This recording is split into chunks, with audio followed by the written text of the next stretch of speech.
Hi students, welcome to T-SAT online classes. నేను Giridhar, geography faculty. So మనకు Telangana T-SAT online క్లాసెస్లో ప్రపంచ భూగోళ శాస్త్రంలోని అంశాలను మనం ఇక్కడ చెప్పుకోవడం జరుగుతుంది. ఈ అంశాల్లో అతి ప్రధానమైనటువంటి ఈ భౌగోళిక శాస్త్రంలోని ప్రపంచ భౌగోళిక శాస్త్రంలోని అతి ప్రధానమైన అంశము ఖచ్చితంగా మనకు టీఎస్పీసీ నుంచి ఎక్కువ మార్లు క్వశ్చన్ వచ్చినటువంటి చాప్టర్గా శీతోష్ణ స్థితి శాస్త్రము, క్లైమటాలజీ అనే పేరుతో పిలుస్తారు. ఇందులో మనకు ప్రధానంగా వాతావరణంలోని పొరలు, అదేవిధంగా వాతావరణంలోని అంశాలు, ఆ తర్వాత వాతావరణంలోని అంశాల్లో ప్రధానంగా వాతావరణ పీడనాలు. ఈ మొదటి భాగంలో మనకి రెండు అంశాలు, వాతావరణంలోని పొరలు, అదేవిధంగా వాతావరణ పీడనం అనే అంశాన్ని మనం ఈ మొదటి అంశంలో చర్చించుకుందాం. రెండవ భాగంలో వాతావరణంలోని పవనాలు మరియు వర్షపాతంలోని రకాల అంశాన్ని రెండవ భాగంలో మనం చర్చించుకోవడం జరుగుతుంది. ఈ మొదటి భాగంలోని అంశంలో శీతోష్ణ స్థితి శాస్త్రంలో అతి ప్రధానమైనటువంటిది వాతావరణం అంటే భూ ఉపరితలంపై ఉన్నటువంటి వివిధ వాయువుల యొక్క సమ్మేళనము. అంటే భూ ఉపరితలంపై కొంత ఎత్తు వరకు దాదాపుగా 1600 కిలోమీటర్ల ఎత్తు వరకు ప్రధానంగా వాతావరణం విస్తరించబడి ఉంటుంది. ఈ వాతావరణంలో మనకు ప్రధానంగా వివిధ రకాలైనటువంటి వాయువుల యొక్క సమ్మేళనం ప్రధానంగా మనం చూడడం జరుగుతుంది. రైట్, ఇక చూడండి, ఇక్కడ వాతావరణం అనే ప్రధాన అంశాన్ని మనం ఇక్కడ చర్చించుకుంటాం. రైట్, ఇక చూడండి, ఇక్కడ భూమి చుట్టూ ఉన్న వాయు పొరనే వాతావరణం అంటారు. చూడండి, ఇక్కడ భూ ఉపరితలంపై కొంత ఎత్తు వరకు మనకు ప్రధానంగా కొంత మందం వరకు కూడా వివిధ రకాల వాయువులు ఏర్పడి ఉంటాయి. ఈ వాయువులన్నీ కూడా భూమి చుట్టూ కొంత ఎత్తు వరకు ప్రధానంగా ఈ వాయువులు విస్తరించబడి ఉంటాయి. చూడండి, ఇక్కడ ఇది భూమి ఉపరితలం నుంచి కొంత ఎత్తు వరకు భూమి చుట్టూ వివిధ వాయువుల యొక్క సమ్మేళనం ఉంటుంది. ఈ వాయువుల సమ్మేళన పొరనే వాతావరణంగా పిలుస్తూ ఉంటారు. ఈ వాతావరణంలోని 90% ద్రవ్యరాశి 32 కిలోమీటర్ల దిగువ భాగంలోనే విస్తరించబడి ఉంటుంది. చూడండి, ఇక్కడ భూ ఉపరితలం నుంచి కొంత ఎత్తు వరకు 1600 కిలోమీటర్ల ఎత్తు వరకు అత్యంత ప్రధానమైన వాతావరణం ఉంటుంది. మానవ నివాసానికి, మానవ అవసరాలకు కావలసిన వాతావరణం ఉంటుంది. ఈ వాతావరణంలో మనకు ఏదైతే వాయువులు ఉంటాయో ఆ వాయువులో 90% ద్రవ్యరాశి, 90% వాయువులు ఈ 32 కిలోమీటర్ల ఎత్తులోనే భూ ఉపరితలంపై విస్తరించబడి ఉంటాయి. రైట్, ఇక చూడండి, వాతావరణాన్ని ప్రధానంగా సాంద్రత, ఉష్ణోగ్రతల ఆధారంగా 5 పొరలుగా విభజిస్తారు.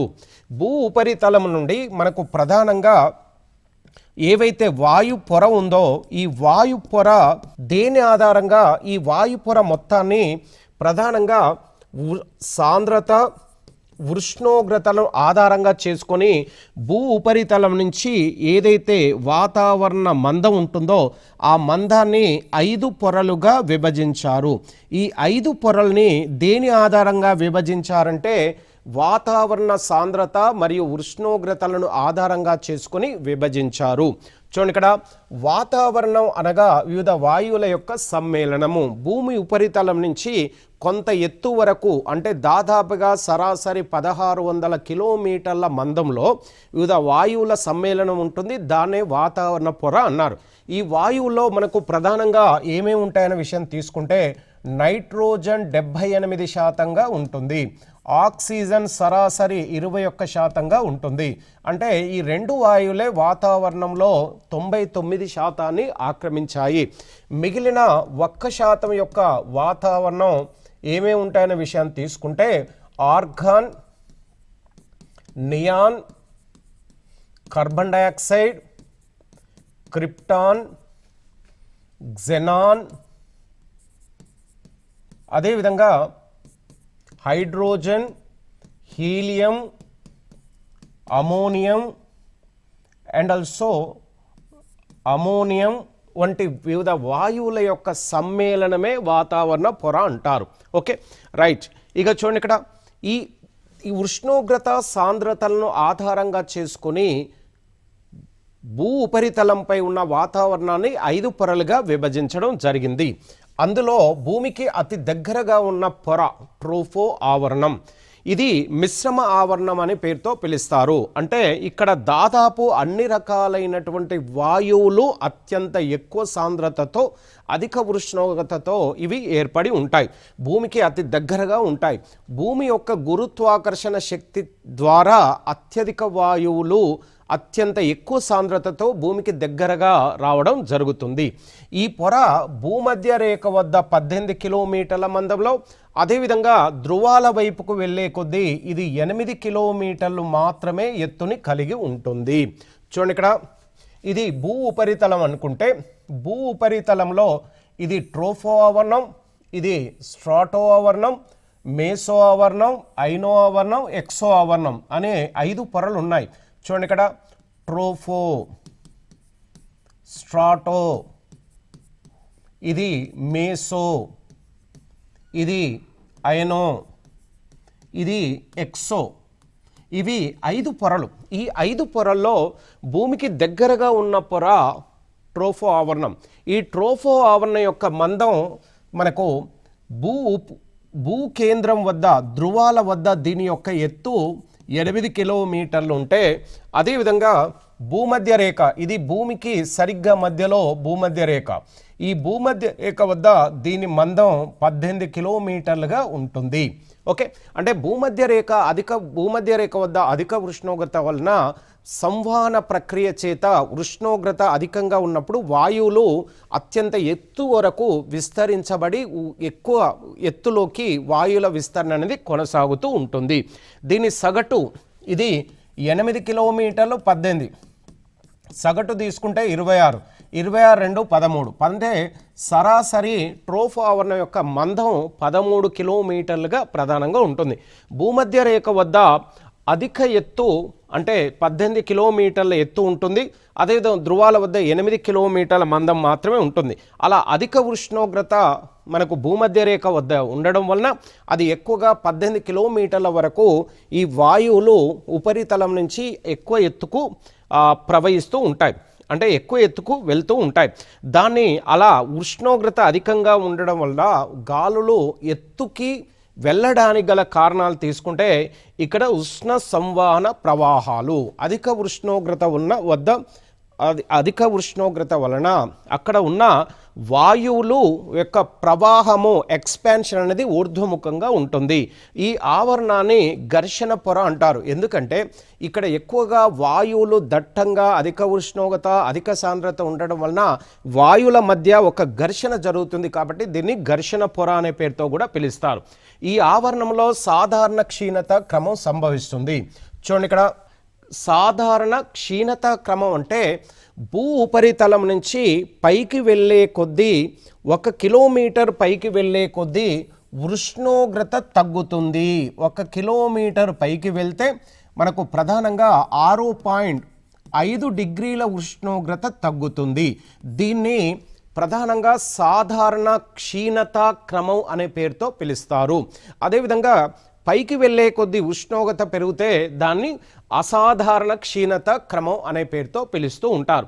ఈ ట్రోపోఫాస్ ఆవరణం వద్ద భూమధ్య రేఖ వద్ద -80 డిగ్రీలు ఉంటే, ధృవాల వద్ద -45 డిగ్రీల ఉష్ణోగ్రత ఉంటుంది. ఇక్కడ చూడండి, ఇక్కడ ఇది మనకు ప్రధానంగా మొదటి పొర, రెండవ పొర. ఇదేమంటారంటే ట్రోపో ఆవరణం. ఇది స్ట్రాటో ఆవరణం. ఈ స్ట్రాటో ఆవరణం అదే ట్రోపో ఆవరణం మధ్యలో ఉన్న ఈ పొరని ట్రోపోపాస్ అనే పేరుతో పిలుస్తూ ఉంటారు. చూడండి, ఇక్కడ ట్రోపోపాస్, ఈ రెండు స్ట్రాటో ట్రోపో ఆవరణాల మధ్య ఉన్న ఈ మందమైనటువంటి పొరని ట్రోపోపాస్ ఆవరణం అనే పేరుతో పిలుస్తారు. ట్రోపో ఆవరణం వద్ద మనకు భూమధ్య రేఖ వద్ద మనకు ప్రధానంగా ఎంత ఉష్ణోగ్రత ఉంటుందంటే -80 డిగ్రీల ఉష్ణోగ్రత ఉంటే, ఇక్కడ మనకు ప్రధానంగా ధృవాల వద్ద -45 డిగ్రీలు అంటే ఇక్కడ -45 డిగ్రీలు ట్రోపోఫాస్ వద్ద ఉంటే ఇదే ట్రోపోఫాస్ వద్ద భూమధ్య రేఖ వద్ద -80 డిగ్రీల ఉష్ణోగ్రత మనకు ప్రధానంగా ఉంటుంది. అంటే పైకి వెళ్ళే కొద్ది క్షీణత ఉంటుంది. ఉష్ణోగ్రత క్షీణత వలన ఇక్కడ మనకు ఉష్ణోగ్రత -డిగ్రీల్లోకి పడిపోతుంది. ఈ మొత్తం ఆవరణంలో 75% ఇక్కడే కేంద్రీకృతమై ఉంటుంది. మొత్తం వాతావరణంలో 100% వాతావరణం ఉంటే ఈ 100%లో మనకు ప్రధానంగా 75% వివిధ వాయువులన్నీ కూడా ట్రోపో ఆవరణంలోనే కేంద్రీకృతమై ఉంటుంది.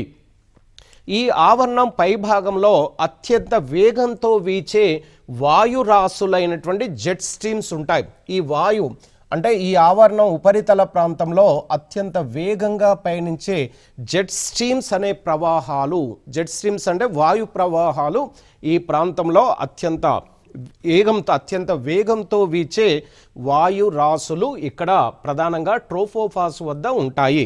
కాబట్టి వాటిని జెట్ స్ట్రీమ్స్ అనే పేరుతో పిలుస్తూ ఉంటారు. రెండోది స్ట్రాటో ఆవరణం. ఈ ఆవరణం యొక్క మందం తీసుకుంటే 50 కిలోమీటర్ల మందంలో ఉంటుంది. రెండో పొర ఇది ట్రోపోస్ట్రాటో. ఇక చూడండి ఇక్కడ దీని యొక్క ప్రధానంగా సరాసరి 13 కిలోమీటర్ల మందంలో ట్రోపో ఉంటే అదేవిధంగా స్ట్రాటో ఆవరణం యొక్క మందం 50 కిలోమీటర్ల మందంలో మనకు ప్రధానంగా కనబడుతూ ఉంటుంది. ఇక చూడండి 50 కిలోమీటర్ల ఎత్తు వరకు అంటే ట్రోపోపాస్ నుంచి దీని యొక్క మందం 50 కిలోమీటర్లుగా ప్రధానంగా మనకు ఉంటుంది.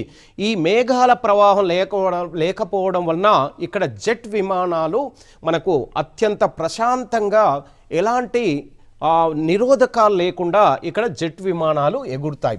ఈ ప్రాంతంలో అంటే స్ట్రాటో ఆవరణంలో వాయువుల యొక్క సాంద్రత తక్కువగా ఉండడం వలన ఇక్కడ మేఘాలు ఏర్పడే అవకాశం లేదు. కాబట్టి ఈ ప్రాంతం స్ట్రాటో ఆవరణం గుండా మనకు ప్రధానంగా జెట్ విమానాలు అత్యంత ప్రశాంతమైన వాతావరణంలో ఈ ప్రాంతంలో ఎగురుతూ ఉంటాయి. ఓకే, ఈ ఆవరణంలో సాధారణ క్షీణత క్రమం జరగదు. అంటే పైకి వెళ్ళే కొద్దీ ఉష్ణోగ్రత తగ్గకుండా ఇక్కడ పైకి వెళ్ళే కొద్దీ ఉష్ణోగ్రత కొన్ని ప్రాంతాల్లో కొంత ఎత్తు వరకు పెరుగుతూ ఉంటుంది. ఓకే, ఇలా ఓజోన్ పొర ఇంకా చూడండి ఇక్కడ స్ట్రాటో ఆవరణంలో ప్రధానంగా ఓజోన్ పొర మనకి ఇక్కడ విస్తరించి ఉండడం వలన ఓజోన్ పొర సూర్యుని నుంచి వచ్చే అతినీలలోహిత కిరణాలను గ్రహించి ఆ అతినీలలోహిత కిరణాలని భూ ఉపరితలంలోకి రాకుండా అది సంరక్షిస్తూ ఉంటుంది. కాబట్టి ఈ ఓజోన్ పొరకు పైన ఉన్న ఈ ప్రాంతంలో ఉష్ణోగ్రత పెరుగుతుంది, అంటే తగ్గకుండా పెరుగుతుంది. కాబట్టి దీన్ని ఏమంటారంటే సాధారణ క్షీణత క్రమం ఇక్కడ జరగదు. ఓజోన్ పొర విస్తరించడం వలన ఇక్కడ ఉష్ణోగ్రతలు పెరుగుతాయి. ఈ ఆవరణంలో వర్షానివ్వని ప్రత్యేకమైన మేఘం ఒకటి ఉంటుంది. దాన్ని ముత్యాల తల్లుల మేఘము అనే పేరుతో ప్రధానంగా వీటిని పిలుస్తూ ఉంటారు. మీసో ఆవరణం మూడో పొర, దీని యొక్క మందం 80 కిలోమీటర్లు. చూడండి ఇక్కడ మూడో పొర 1, 2, 3 ఇది 13 కిలోమీటర్ల మందం, ఇది 50 కిలోమీటర్లు, ఇది 80 కిలోమీటర్ల మందంలో మీసో ఆవరణం భూ ఉపరితలంపై మనకు ప్రధానంగా ఉంటుంది. ఈ ఆవరణంలో తిరిగి సాధారణ క్షీణత క్రమం జరుగుతుంది. ఈ ఆవరణంలో మళ్ళీ పైకి వెళ్ళే కొద్దీ ఉష్ణోగ్రత క్షీణత అనేది క్రమంగా ఉంటుంది. అందుకే ఈ ఆవరణాన్ని బాహ్య ట్రోపో ఆవరణం అంటారు. అందుకనే మనకు ట్రోపో ఆవరణంలో ఎలాంటి అంశాలు జరుగుతాయో, ఎలాంటి వాతావరణ స్థితిగతులు ఉంటాయో ఈ మూడవ ఆవరణం మీసో ఆవరణంలో కూడా అలాంటి ఆవరణ అంశాలే మనకు ప్రధానంగా దర్శనమిస్తూ ఉంటాయి. ఈ ఆవరణంలో అంతరిక్ష పదార్థాలు ఏవైనా ప్రవేశించగానే కాలిపోతాయి. చూడండి ఇక్కడ సౌర కుటుంబం నుంచి ఏవైతే లఘు గ్రహాలు ఆస్ట్రాయిడ్స్ ఈ వాతావరణం వైపుకు వస్తాయో ఈ మూడో ఆవరణం మీసో ఆవరణంలోకి రాగానే ఆ ఖగోళ వస్తువులు ఇక్కడ ఉన్నటువంటి ఘర్షణ వాయువుల చేత మండిపోయి కాలిపోతూ ఉంటాయి. రైట్, థర్మోస్పియర్ దీన్ని యొక్క మందం 80 నుంచి 40 కిలోమీటర్ల మందం వరకు ఇది విస్తరించబడి ఉంది. మొదటి వాతావరణ పొర ఇది 13 కిలోమీటర్లు, ఇది 50 కిలోమీటర్లు, ఇది 80 కిలోమీటర్లు, ఇది 80 నుంచి 400 కిలోమీటర్ల మందం వరకు ఈ పొర విస్తరించబడి ఉంది. దీన్ని ఐసో ఆవరణము అనే పేరుతో కూడా పిలుస్తారు. ఇక్కడ హైడ్రోజన్ వాయువు 2 అణువులుగా విడిపోయి అయాన్లుగా విడిపోతుంది కాబట్టి ఇలా పిలుస్తారు. ఇక్కడ రేడియో తరంగాల యొక్క పరావర్తనం ప్రధానంగా జరుగుతుంది. దీన్ని కమ్యూనికేషన్ లేయర్ అని, రేడియో పరావర్తన ఆవరణం అని కూడా పిలుస్తారు. ఇక్కడ ఎత్తు పెరిగే కొద్దీ ఈ ఆవరణంలో ఉష్ణోగ్రతలు పెరుగుతాయి. ఇందులో కూడా మనకు ప్రధానంగా 4వ పొరలో ఉష్ణోగ్రత మనకు సాధారణ క్షీణత కాకుండా దానికి వ్యతిరేకంగా మనకు ఇక్కడ ఉష్ణోగ్రత పెరుగుతూ ఉంటుంది. Okay right. ఇక్కడ ఉష్ణోగ్రతలు పెరగడానికి గల కారణాలు తీసుకుంటే ఇక్కడ ఆక్సిజన్ అణువులు అతి నీలలోహిత కిరణాలను సంగ్రహిస్తాయి, అంటే గ్రహించి ధ్రువకాంతులను ఏర్పాటు చేస్తాయి. ధ్రువకాంతులు అంటే చూడండి, ఇక్కడ ఉత్తర ధ్రువం వద్ద దక్షిణ ధ్రువం వద్ద 6 నెలలు పగలు 6 నెలలు చీకటి ఉంటుంది. అయితే ఉత్తర ధ్రువం వద్ద మనకు రాత్రి సమయంలో 6 నెలల సమయంలో 6 నెలలు చీకటి ఉన్నప్పుడు ఉత్తర ధ్రువం వద్ద అరోరా బొరియాలసిస్ అనే ఒక రకమైనటువంటి కాంతులు ఉత్తర ధ్రువం వద్ద మనకు ప్రధానంగా కనబడుతుంటాయి. ఈ అరోరా బొరియాలసిస్ ఉత్తర ధ్రువంపై ఉన్నటువంటి ప్రాంతాలకు ఉపరితలం వైపుకు కొంత వెలుతురుని పరావర్తనం చెందిస్తూ ఉంటాయి. వాటినే అరోరా బొరియాలసిస్. అదేవిధంగా దక్షిణ ధ్రువం వద్ద మనకు అరోరా ఆస్ట్రాలసిస్ అనే వెలుతురు ఈ దక్షిణ ధ్రువం పైన ప్రసరించడం వలన 6 నెలలు చీకటి ఉన్నప్పటికీ అప్పుడప్పుడు కొంత వెలుతురు ఈ అరోరా ఆస్ట్రాలసిస్ వలన దక్షిణ ధ్రువం పైన వెలుతురు కనబడుతూ ఉంటుంది. ఎక్సో ఆవరణం, ఈ ఆవరణము బాహ్య ఆవరణ పొర అనే పేరుతో పిలుస్తారు. అంటే భూ ఉపరితలంపై ఉన్న 5 ఆవరణంలో చివరి బాహ్య పొరగా దీన్ని పిలుస్తారు. దీనికి 400 కిలోమీటర్ల పైన మందం ఆవరించబడి ఉంటుంది. దాదాపుగా భూ ఉపరితలం నుంచి 1600 కిలోమీటర్ల మందంలో సరాసరి కొంత 2000 వరకు ఉండొచ్చు. దాదాపుగా 1600 కిలోమీటర్లు కొన్ని బుక్స్లో ఎన్సీఆర్టీ ప్రకారంగా 1600 కిలోమీటర్ల మందంలో ఉంటున్నట్టుగా ఈ వాతావరణం ఉంటుంది. అయితే 400 కిలోమీటర్ల పైన అంటే ప్రధానంగా థర్మో ఆవరణం యొక్క మందం 400 కిలోమీటర్లు. దానిపైన మనకు మిగిలిన ఆవరణ పొరనే ఎక్సో ఆవరణం అంటారు. మొత్తం ఆవరణాన్ని ఎక్సో ఆవరణం అంటారు. ఇక్కడ ఉష్ణోగ్రతలు పెరుగుతాయి. ఇక్కడ కూడా మనకు ప్రధానంగా ఉష్ణోగ్రత క్షీణత కంటే దానికి వ్యతిరేకంగా ఇక్కడ ఉష్ణోగ్రతలు పెరుగుతాయి. ఇది అతి తక్కువ సమాచారం తెలిసిన పొరగా పిలుస్తూ ఉన్నారు. అంటే భూ ఉపరితలంపై 5 పొరల్లో తక్కువ సమాచారం ఈ పొరకి గురించే తెలుస్తుంది. రైట్. వాతావరణ అంశాలు. వాతావరణంలో మనకు ప్రధానంగా కొన్ని అంశాల యొక్క సమూహమే వాతావరణం అనే పేరుతో పిలుస్తారు. ఇందులో ఏ అంశాలు ఉంటాయంటే ఉష్ణోగ్రత, పీడనము, పవనాలు, వాతావరణం వంటి అంశాలకు సంబంధించినవి వాతావరణంలో ఉంటాయి. ప్రధానంగా వాతావరణంలో ఏ అంశాలు ప్రధానంగా చర్చించుకోవడం జరుగుతుందంటే temperature, pressure and winds, precipitation అనే ఈ 4 రకాల అంశాలు ప్రధానమైనవిగా మనకు తెలుస్తుంది. ఓకే. అందులో మనకు వాతావరణ పీడనము చూడండి, ఇక్కడ వాతావరణ పీడనం గురించి మనం ఇప్పుడు ప్రధానంగా చర్చుకుందాం. వాతావరణంలో అత్యంత ప్రధానమైన అంశం ఏంటంటే పీడనం. ఈ పీడన ప్రభావితం చేతనే భూ ఉపరితలంలో చాలా వరకు వాతావరణంలో మార్పులు సంభవిస్తూ ఉంటాయి. ఈ పీడన ప్రభావితం చేతనే వర్షాలు, మేఘాల ఏర్పడడం, పవనాల దిశలు ఇలాంటి అంశాలన్నీ కూడా సంభవిస్తూ ఉంటాయి. రైట్. ఇక పవనం అనేది పీడనం, ప్రెజర్ అంటే ఏంటంటే గాలికి గల ఒత్తిడి శక్తినే పీడనము అంటారు. మనకు చూడండి, ఇక్కడ ప్రధానంగా వాతావరణంలో వివిధ వాయువులు ఉంటాయి. Nitrogen, oxygen, carbon dioxide, organ, neon అనే వాయువులు ఉంటాయి. ఈ వాయువులు ఉష్ణోగ్రతని సూర్యుడి నుంచి ఉష్ణోగ్రత గ్రహించినప్పుడు ఆ వర్షపాతం సంభవిస్తుంది. అలా వర్షం సంభవించినప్పుడు ఈ వాయువులు వాతావరణంలోని ఈ వర్షంలోని వర్షపు నీటిని ఎక్కువగా గ్రహిస్తాయి.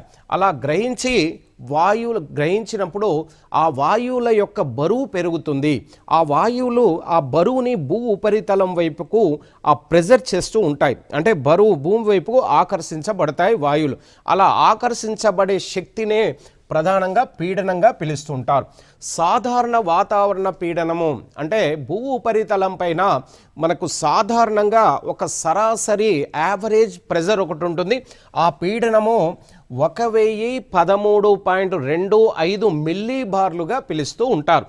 దీన్ని ఎలా మెజర్ చేస్తారంటే బారమితి అనే ఒక పరికరం సహాయంతో భూ ఉపరితలంలో పీడనాన్ని కొలుస్తూ ఉంటారు. ఈ పీడన ప్రభావితం చేత మనకు ప్రధానంగా ఏ అంశాలు ఉంటాయి పీడనాన్ని ప్రభావితం చేసేందుకు that pressure is affected by this factors. So పీడనాన్ని ప్రభావితం చేసే అంశాల్లో ప్రధానమైన ఉష్ణోగ్రత, ఎత్తు మరియు నీటి ఆవిరి. ఈ 3 అంశాలు మనకు ప్రధానంగా పీడనంతో విలోమాను సంబంధం ఉంటుంది. ఇక చూడండి, ఇక్కడ పీడనము విలోమాను సంబంధం అంటే 1 ఉష్ణోగ్రత టెంపరేచర్. ప్రెజర్ పెరిగితే టెంపరేచర్ తగ్గుతుంది, టెంపరేచర్ తగ్గితే ప్రెజర్ తగ్గుతుంది, అంటే టెంపరేచర్ పెరిగితే ప్రెజర్ తగ్గుతుంది. అదేవిధంగా మనకు ఎత్తు హైట్, ప్రెజర్ పెరిగితే హైట్ తగ్గుతుంది, హైట్ పెరిగితే ప్రెజర్ తగ్గుతుంది. అంటే నీటి ఆవిరి కూడా మనకు విలోమాను సంబంధంలోనే ఉంటుంది. ఒకటి పెరిగితే మరొకటి తగ్గుతుంది, ఒకటి పెరిగితే మరొకటి తగ్గుతుంది. ఈ 3 అంశాలని విలోమాను సంబంధాన్ని, ఈ 3 అంశాలు ఉష్ణోగ్రత, ఎత్తు, నీటి ఆవిరి 3 అంశాలు కూడా మనకు పీడనంతో విలోమాను సంబంధాన్ని కలిగి ఉంటుంది. రైట్. ఇక చూడండి, సమానమైన పీడనం గల ప్రదేశాలను కలుపుతూ గీయబడ్డటువంటి ఊహారేఖలే సమభార రేఖలు అంటారు. ఏదైనా ఒక ప్రాంతంలో సమానమైన పీడనం కలిగిన ప్రాంతాలు, అంటే ఇక్కడ ఒక 2 బెల్ట్ ఉన్నాయనుకోండి, ఈ 2 ప్రాంతాల్లో సమానమైన పీడనం ఉన్నాయనుకోండి, ఇది సమాన పీడన మేకలు అనే పేరుతో పిలుస్తారు. మరొక ప్రాంతంలో మనకు సమానమైన పీడనం కలిగిన మరొక బెల్ట్, ఇలా ఈ అంశాలు సమానమైన పీడనం గల కలుపుతూ గీయబడ్డటువంటి అంశాలు మనకి ఇక్కడ ఉంటాయి. వాటినే ఆ ఊహారేఖలు అంటారు. ఆ ఊహారేఖల్ని సమభార రేఖలు అంటారు. 2 అధిక పీడనాల మధ్య లేదా 2 అధిక పీడనాల మధ్య గల ప్రదేశాన్నే కాల్ అనే పేరుతో పిలుస్తూ ఉంటారు. ప్రపంచ పీడన మండలాలు చూడండి, ఇక్కడ వరల్డ్ ప్రెజర్ జోన్స్ అనే పేరుతో పిలుస్తారు. మనకు ప్రధానంగా భూ ఉపరితలంలో 7 పీడన మండలాలు ఉన్నాయి. ఒక పీడన మండలం భూమధ్య రేఖకు దగ్గరలో, మరొక పీడన మండలం ఇక్కడ ఉంటాయి. అదేవిధంగా ఇక్కడ ఒక పీడన మండలం, ఇక్కడ కింది భాగంలో కూడా పీడన మండలం ఉంటుంది. రైట్. చూడండి, ఇక్కడ 1, 2, 3, 4 ఇక్కడ ఒక పీడన మండలం. అదేవిధంగా ఉత్తర ధ్రువం వద్ద, దక్షిణ ధ్రువం వద్ద మొత్తం 7 పీడన మండలాలు భూ ఉపరితలంపై మనకు ప్రధానంగా కనబడతాయి. ఈ పీడన మండలాల్ని తన చుట్టూ తాను తిరిగే క్రమంలో, పశ్చిమ నుంచి తూర్పుకు తిరిగే క్రమంలో ఈ పీడనాలు అంటే ప్రెజర్ అంటే వాతావరణంలో ఉన్నటువంటి వివిధ వాయువుల ప్రభావితం చేత ఈ పీడనాలు ప్రధానంగా ఏర్పడుతూ ఉంటాయి. ఈ పీడనాలు ఏర్పడడానికి భూమి తన చుట్టూ తాను తిరిగే క్రమంలో కొన్ని అంశాలు కూడా పీడన మండలాలు ఏర్పడేందుకు ప్రధాన కారణాలు అవుతాయి. మొత్తం భూ ఉపరితలం మీద ఉన్నటువంటి 7 పీడన మండలాలు ఉండగా అందులో 4 అధిక పీడన మండలాలు, మిగిలినవి 3 అల్ప పీడన మండలాలు భూ ఉపరితలంలో ఏర్పడి ఉంటాయి. అధిక పీడన మండలాలు అంటే ఇక్కడ ప్రధానంగా తక్కువ వర్షపాతం ఉంటుంది. అల్పపీడన ప్రాంతంలో అధిక వర్షపాతానికి కారణాలుగా మనకు కనబడుతూ ఉంటాయి. భూమధ్య రేఖ అల్పపీడన మండలము, ఇది భూమికి ఉపరితలంలో మనకు భూమధ్య రేఖ వద్ద 0 డిగ్రీ రేఖాంశం అక్షాంశంకి ఉత్తర ధ్రువము, ఉత్తరార్ధగోళము మరియు దక్షిణార్ధగోళం 10 డిగ్రీలు ఉత్తరార్ధగోళం, 10 డిగ్రీలు దక్షిణార్ధగోళాల మధ్య ఉన్న ఈ మండలాన్ని భూమధ్య రేఖ అల్పపీడన మండలం అంటారు. ఎందుకంటే ఈ ప్రాంతంలో సూర్యకిరణాలు ఎల్లవేళలా లంబంగా పడడం వలన ఇక్కడ వాతావరణంలో ఉన్నటువంటి వివిధ వాయువులు ఎక్కువగా స్థానచలనం, ఎక్కువగా పరావర్తనం ఎక్కువగా వ్యాప్తి చెందుతూ ఉంటాయి. ఆ చెల్లే క్రమంలో ఇక్కడ ఉపరితల ప్రాంతంలో ITCZ అనే అల్పపీడన ప్రాంతం ఇక్కడ ఏర్పడుతుంది. ఓకే, మనకు ప్రధానంగా ఈ ప్రాంతాన్ని భూమధ్య రేఖ ప్రాంత ప్రశాంత మండలం అంటారు. ఎందుకంటే ఈ అల్పపీడన మండల ప్రాంతంలో అధిక ఉష్ణోగ్రత ప్రభావితం చేత ఇక్కడ వాతావరణంలోకి ఆర్ద్రత పెరుగుతుంది.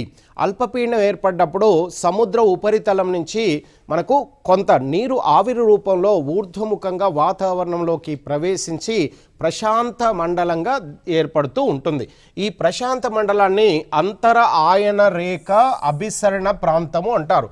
ITCZ inter tropical converging zone అనే పేరుతో పిలుస్తారు. అంటే అంతర ఆయన రేఖ అభిసరణ ప్రాంతం అంటే అల్పపీడన ప్రాంతము. ఇది ఎన్ని అక్షాంశాల నుంచి ఎన్ని అక్షాంశాల మధ్య ఉంటుందంటే ఉత్తరార్ధగోళంలో 10 డిగ్రీల అక్షాంశము, దక్షిణార్ధగోళంలో 10 డిగ్రీల అక్షాంశాల మధ్య ఉన్న ఈ ప్రాంతాన్ని ప్రశాంత మండలం అని, అల్పపీడన ప్రాంతం అని ITCZ అనే పేరుతో దీన్ని పిలుస్తూ ఉంటారు. 2 రకాల వ్యాపార పవనాలు కలుసుకునేది ఇదే. ఇక్కడ చూడండి, ఇక్కడ ఈశాన్య వ్యాపార పవనాలు, ఇక్కడ ఆగ్నేయ వ్యాపార పవనాలు. ఈ 2 రకాల వ్యాపార పవనాలు ఉత్తరార్ధగోళం నుంచి దక్షిణార్ధగోళం నుంచి వచ్చి ITCZ వద్దనే ఇవి కలుసుకుంటాయి. 2 వ్యాపార పవనాలు కలుసుకునే ప్రాంతం ఇది. ఈ ప్రపంచంలో అత్యధిక సగటు వర్షపాతం కూడా మనకి ఇక్కడ నమోదవుతుంది.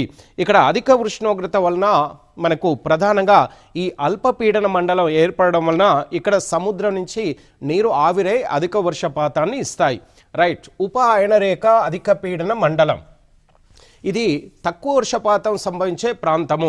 ఇది మనకు ప్రధానంగా భూ ఉపరితలంలో 23 డిగ్రీల నుంచి 35 డిగ్రీల ఉత్తరార్ధగోళంలో, అదేవిధంగా 23 డిగ్రీలు 35 డిగ్రీల మధ్య దక్షిణార్ధగోళాల మధ్య ఇక్కడ 2 అల్పపీడన మండలాలు ఏర్పడి ఉన్నాయి.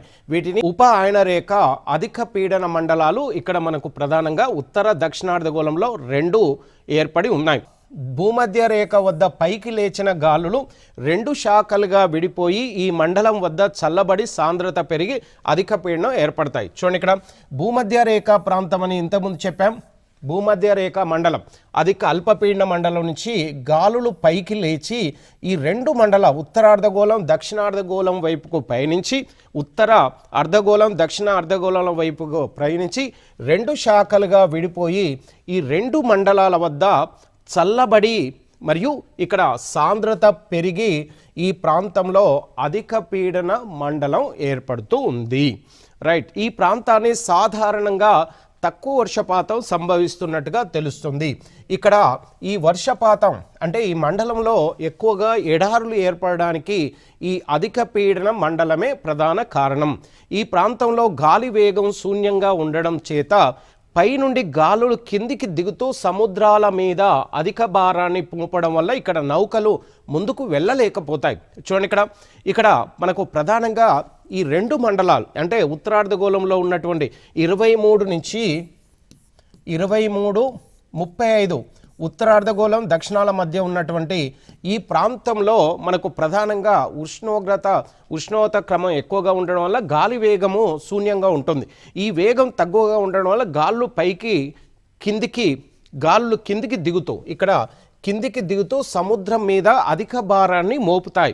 ఆ మోపడం వల్ల ఇక్కడ నౌకలు ముందుకు వెళ్ళలేకపోవడం వలన మనకు ఈ ప్రాంతాన్ని యూరోపియన్లు ఏమన్నారంటే అశ్వ అక్షాంశాలుగా ఉత్తరార్ధగోళంలో 23 నుంచి 35 35 మధ్య వీటిని ఈ అక్షాంశాలని అశ్వ అక్షాంశాలుగా పిలుస్తూ ఉన్నారు.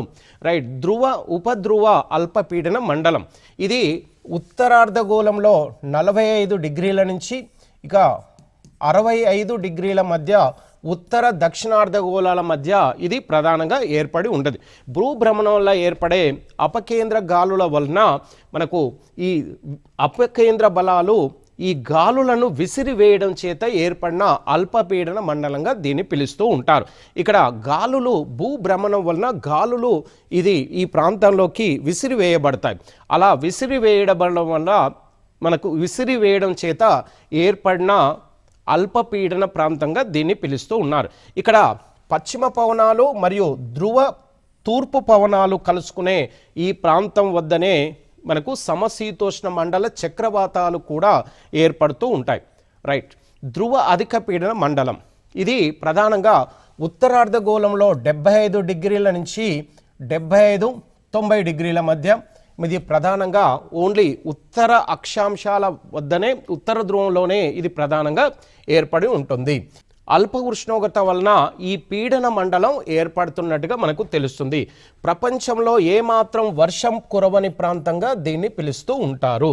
Okay right.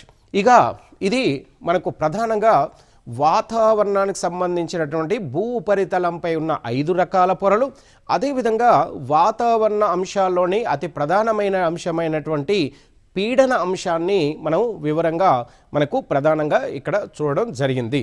అంటే భూ ఉపరితలంలో ప్రధానంగా 7 పీడన మండలాలు ఉన్నాయి. ఈ పీడన మండలాల యొక్క ప్రాధాన్యతను కూడా ఇక్కడ మనం వివరంగా తెలుసుకోవడం జరిగింది. ఇది దీనికి సంబంధించిన అంశం.